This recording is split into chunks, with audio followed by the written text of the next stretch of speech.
Famous Miyazaki mango का plant है। देखिए, सबसे पहले मैं आपको इसका फ्रूट दिखा देता हूँ।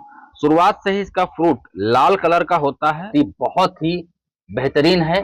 अरुणिका मैंगो और मियाजाकी मैंगो, जैसा कि आप देख सकते हैं, मैंने प्लांटेशन किया। आप मेरे सामने ये जो लाल कलर का मैंगो देख रहे हैं, ये कौन सा मैंगो है, आज के इस वीडियो में जानकारी दूंगा और साथ में एक दूसरी वैरायटी भी आपको दिखाऊंगा। और ये वैरायटी क्यों है खास, और दो वैरायटियों में कंपेयर करके भी बताने वाला हूँ।